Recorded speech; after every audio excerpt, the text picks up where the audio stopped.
yes, if there was an impeachment inquiry, I would support it. The last person you saw there is Tennessee's Steve Cohen, who is my guest live right now. He's one of the members who's making this case for impeachment in these private meetings with Speaker Pelosi last night. I will note that so far, let's be clear, the Speaker's not budging. She is saying Democrats are actually beginning to win some of the procedural fights against the White House, including, of course, late yesterday when a judge was ruling against Donald Trump's accounting firm and ordering them to hand over financial documents to Congress. Pelosi saying they can pursue that strategy. All of this, we can now report, will come to a head, it seems, tomorrow morning at 9 a.m. in Washington. High drama because Speaker Pelosi will be huddling with the entire Democratic caucus to discuss the state of the investigations and what are increasingly private and public calls to begin an impeachment probe. I'm joined now by Congressman Steve Cohen from the Judiciary Committee. I know you're in demand. I appreciate you being on the beat tonight. Good to be with you, Ari. What do you see as important coming out of those meetings last night?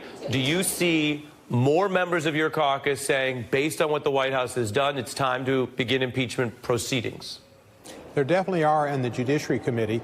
And, you know, the Judiciary Committee's got the members who care most about justice, most about the rule of law, and have within their charge to preserve the Constitution. I'm the chair of the subcommittee on the Constitution, which Jerry Nadler was for many, many years, and he has also a specific reference for the Constitution. Can you take us comes in our area. Can you take us inside those meetings? I know there are aspects of them that you're going to keep to yourself, but obviously they've spilled into the Washington Post and other outlets. Our viewers are wondering what's going on. Is this a real good faith debate? Could you move the Speaker? What was going on there in those meetings?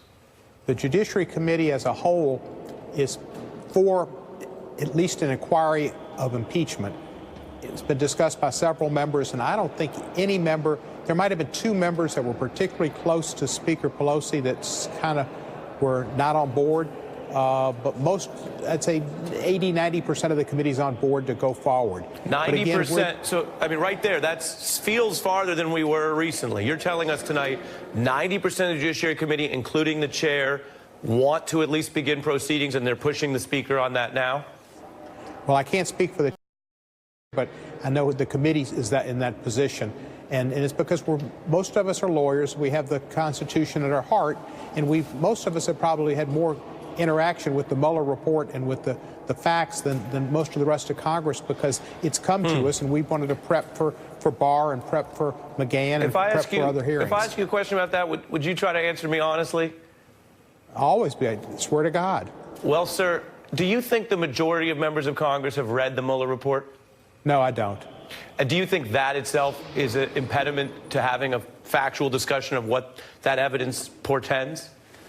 I think it is. I think if you read the Mueller report, you'll see that the only reason Mueller didn't recommend an indictment for Mr. Bad Example, the president, was because the Justice Department has a policy that you can't indict a sitting president. And he made it clear that he was going through the traditional means, and that was one of them, and that therefore they couldn't, and he couldn't defend himself if he said he should be indicted, and he thought fair play would say that he should have a forum to defend himself, which you do in a court of law or you do in an impeachment hearing, but you don't in a statement from a special counsel that can't be acted upon. So he did everything but say the man has committed obstructions of justice and would be indicted but for the fact he's president, just as individual one is an unnamed co-conspirator in the Southern District of New York for Michael Cohen actions to get campaign money against the violation of the laws. So when you walk into this meeting tomorrow at 9 a.m.,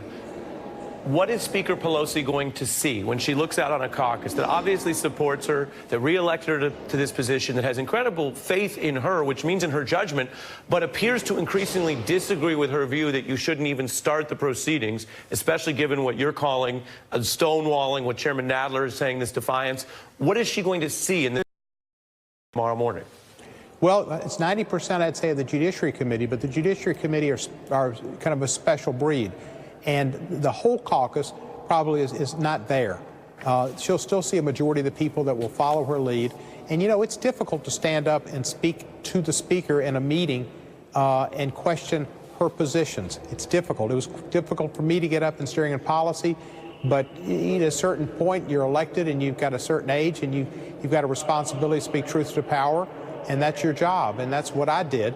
But I did feel some other people around me didn't have that comfort. There was another member who did speak up, and he's in leadership, and I admired him for doing it. But some of the other people were kind of, you could see they were jockeying for position. So it'll be an interesting hearing, and who stands up and speaks out, and what happens. Well, that's striking, and I appreciate your candor and you making the time. Congressman Steve Cohen. You're welcome. Thank you, sir. Thank you, Ari.